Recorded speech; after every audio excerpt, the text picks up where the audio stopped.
So welcome back to the Liechtensteiner. We're getting straight into it with the Liechtensteiner Cup final. So this is something that FC Vaduz win pretty much every season, but it's our first time here. So we're going to watch the final in full. And we've got a corner early on. Could we get an early goal here?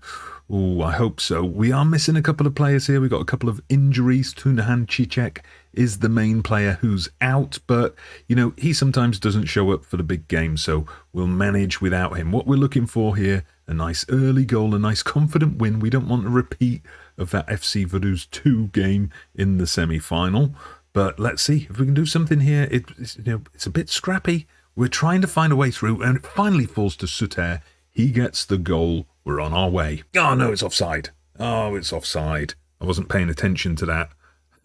Marginal, I would say. I'm a bit worried here. Halfway through the first half, apart from that disallowed goal, we haven't had a shot on target yet.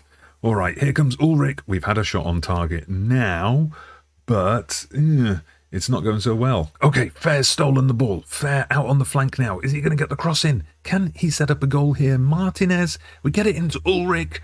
Ulrich scores. Fantastic. This one is not going to be disallowed. Great run by Fair, and Martinez with the assist as well. The great thing is, you'll remember in the last episode I said those Argentinian players, I couldn't register them for the league squad, but I can play them in the cup. This is their second match since joining the club 5 months ago.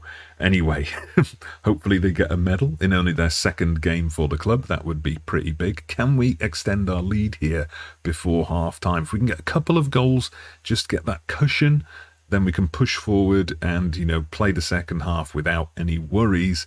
What we don't want to do now is, make a stupid mistake, give away a penalty, get a red card or something like that. Come on, FC Vaduz. Get going. Don't forget, later in this episode, we have got the run-in for promotion coming up. We'll see how that goes. Ulrich makes it 2-0. Is the Liechtensteiner Cup coming home? So let's see what we can add to our scoreline in this second half. Okay, another corner here, deep into the second half now. We're up to 70 minutes. There hasn't been much happening in the second half. Uh-oh, free kick for our opposition here, and they've scored. Uh-oh, Eschen Moren, it's going to be squeaky bum time in this final. We need to get this ball and regain control of this game. Eschen Moren are obviously buoyed by that goal. They're looking for the equaliser now, but they've left themselves exposed. Jokic nearly seals it for us, nearly. All right, well, it turns out we couldn't add anything to the scoreline. Eschen Moren did, but it doesn't matter. We got the 2-1 win. A win's a win. We will take it. So, first trophy of the career, first of many Liechtensteiner Cups, I would imagine, gets us passage to the Europa Conference League next season. So here we are at the Rhine Park Stadium, the famous Rhine Park Stadium, next to the banks of the River Rhine, and we lift the Liechtensteiner Cup high. Yes! So with the cup now sitting proudly in the FC Vaduz trophy room, it was time to turn our attention back to our promotion goals. First of our final 4 matches was Schaffhausen, managed by Hakan Yakin, brother of Switzerland manager Murat. I guess living in his brother's shadow has made him salty, as he called me out ahead of the game. We would aim to do our talking on the pitch, however, and nearly took an early lead. Unfortunately, Pepsi fizzed this one just over the bar. Despite us dominating the early exchanges, it was Schaffhausen who would take the lead on 35 minutes. We would equalise moments later with an absolutely fantastic team effort, building from deep, switching flanks before playing in Suter, who scored, but he was offside. Of course he was offside. We would have to wait until the 73rd minute for an allowed goal, a bullet header from Ishak. With Lausanne having played the day before and won, we really needed the 3 points, and Jokic had the golden chance, and he blew it in injury time. And the following weekend, Lausanne would have the early Friday game, which they won with a stoppage time goal. So that was it. Automatic promotion was now out of our reach, and the board plus the supporters were very unhappy. But there was still the playoff position to fight for, and we would face Thun next, who are already promoted and we needed a point to secure third place. Unfortunately, Thun also needed points to secure the title, and yeah, less said about the final result, the better. That made our next game against Neuchâtel Xamax a crucial one, as they were the only team that could prevent us from getting that playoff spot. A perfect start as Ulrich gave us the lead inside 3 minutes, and Ulrich it was who had a big chance to double our lead on 10 minutes, and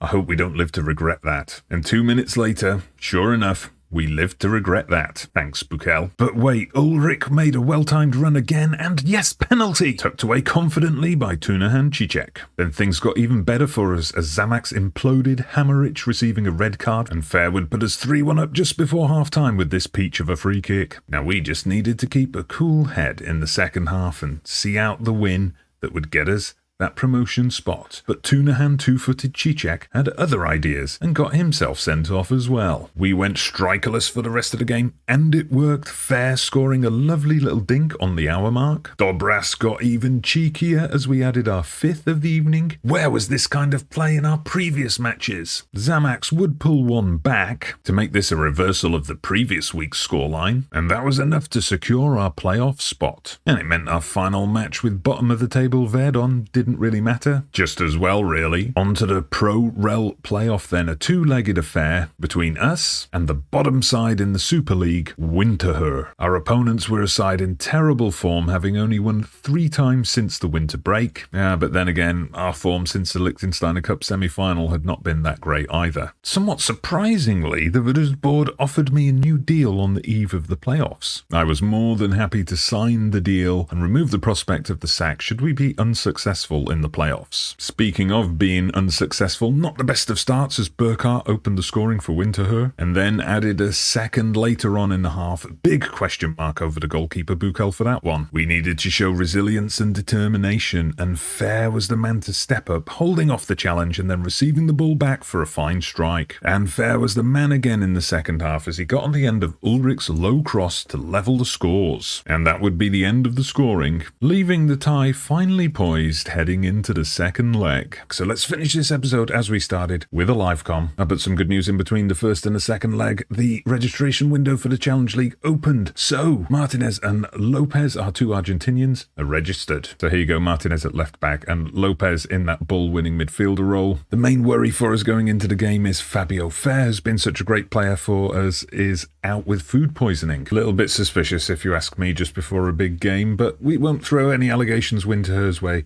just yet. Let's see if we can tie this game up first and make sure it doesn't matter. We're playing in our black kits today. Winterthur playing in red, of course, which we would normally do, so we don't want to get confused. Martinez there on the ball, tries to get one forward, but now we're open to the counter-attack. No, Ishik's won the ball. We get it out to Ulrich. Ulrich to Tunahan Cicek. Oh. Okay, Martinez again. Dobras. He plays in Tunahan Cicek. Tunahan Cicek to Ulrich, and Ulrich has scored. 8 minutes on the clock. We're 1-0 up. 3-2 on aggregate. Tunahan Cicek with the free kick. That was close. Well, it has been one-way traffic so far as we approach the half-time interval. I was just about to say Winterthur haven't had a highlight, and here we are. They nearly score. Don't tempt the FM gods. All right, and we start with a corner. Ulrich's going to whip this one in. What's coming here? Is it a goal? Yes! Gajic has scored, but the referee's going to have a look. Gajic, of course, playing his last game for us. He's leaving at the end of the season, but the goal's been awarded. He is going to leave, potentially having won us promotion. Right, approaching the 70-minute mark now. Winterthur have started to have more chances, but they're yet to register a shot on target, which is great. Can we add a third goal here and put it beyond doubt? Ulrich goes close. All right, Winterthur now looking to launch something, but now we've got the chance for a counter-attack. Suter on as a sub, finds Ulrich. Ulrich into Tunahan Cicek. Tunahan Cicek, surely that's it. We're going up. Surely now, that's it. We're into stoppage time. The promotion party can begin. Yes, we've done it. And there you go, that second leg triumph. That means we win the Super League playoff and we are promoted to the Super League. And suddenly the fans and the board like me again.